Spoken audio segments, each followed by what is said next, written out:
Hello everyone, welcome to our video interview on making a career switch in IP as a part of KNS Partner Celebration on World Intellectual Property Day. I am Bhavna, Senior Associate in Patents and Design. Today we will be conversing with Dr. Kavita Arora, who has vast experience in IP, is a partner and patent attorney.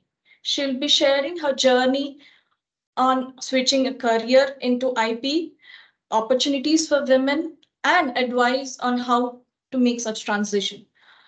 So, hi Kavita. Hi, Bhavna. So, Kavita, I'm extremely curious to know as to how did you start or switch your career into IP? I mean, what is that approach you took and how did you make this transition? Thanks, Bhavna. Actually, this question is quite close to my heart. So, my entry into IP is quite interesting. I had always been interested in science, right? And I wished to make this difference in the scientific community. Now, my mom was a STEM person herself, and she was my biggest inspiration in all aspects. She fostered this interest in science and problem solving, troubleshooting, etc., by making available all the right kind of information to me and the books, necessary books. Now, while doing my PhD at the CDRI, I had filed a couple of patent applications for my own research work.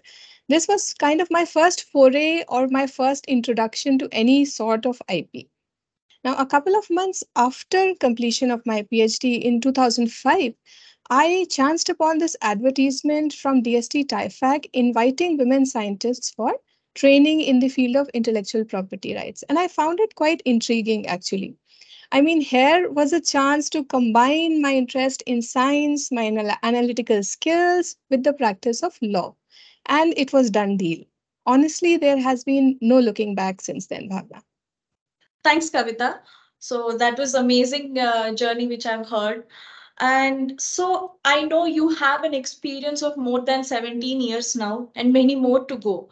So, as an IP professional, what is the most exciting part of your work, and what are the key aspects that stands out for you? So, Bhavna, as patent attorneys, we help protect the IP rights in science. Now, this aspect gives immense satisfaction to the scientist in me. And needless to say, the experience that I gained at TIFAC helped me a lot. I mean, for people with inquisitive mindsets, this can be a particularly compelling career to pursue, given the complexities of IP laws and the challenges that are associated in applying them to the real world scenarios. What I particularly love about this field is that it is such a dynamic field, right? With new developments in science and technology happening every day, right? It's ever increasing field. So as long as inventions and innovations exist, the requirements for IP lawyers will persist.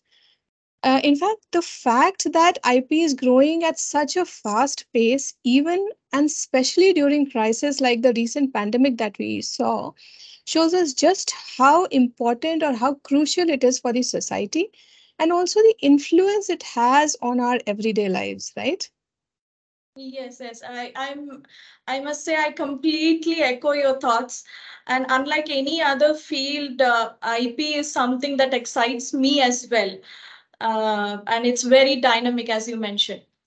Yeah. So, how did you see IP evolve over time, especially uh, in terms of opportunity for women? So, what do you foresee?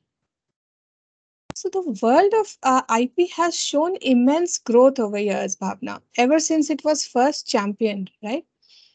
Several concerted efforts have been made towards creating a more structured framework for IP protection and commercialization here. Now, there are multiple career options in IP, I would say, and honestly, all the avenues are open to men and women alike. It is all about leveling the playing field. Now, specifically for women, this Kiran IPR scheme by DST TIFAC, it has been truly instrumental in developing a strong pool of women in this field. It would interest you, Bhavna, that the scheme is a recipient of the Nari Shakti Puraskar, and this was conferred by the President of India in 2015. And then organizations like ours, KNS, we are focused on leveling of the playing field. And this has helped a lot in developing the gender diversity in this field. For the career avenues, you could become an IP lawyer in this field, you could become a litigator, you could get into brand management, portfolio management, or then you could get into IP enforcement, you could join the IPR think tanks, or get into teaching or research in the field of intellectual property. Or then you could join the other side and become an examiner at the IPO. The list is quite long, right, Bhavna? Yes, yes, I completely agree on that. So for those who are looking for, looking into this transition, so what advice would you give as per your observation and expertise? Uh, if one is looking to transition into this field, Bhavna, the first suggestion would be to have patience, lots of it. Also, the first 3 to 4 years are really crucial when you are forming a strong foundation, right? It will always help to create your own pool of friends and mentors who can guide you along, your tribe, if you can say. So, networking is nevertheless important. And then you could pay special attention to your communication skills, learn the knacks of legal writing, and most importantly, keep yourself updated about the latest developments in this field. So, read, read, read. That is all I can say for here. Oh yeah, and when it comes to reading, I must say I read every day something new or the other and learn something new or the other. So thank you, Kavita, for sharing such wonderful tips for the upcoming professional who are choosing IP as their career, and for the people who want to make this transition. I must say, after listening to your journey, they must be, or they may be extremely motivated and build their career successfully in IP. Thank you so much, Bhavna, for this interesting conversation. And all the very best to you and the people out there wishing to make a difference in the field of IP.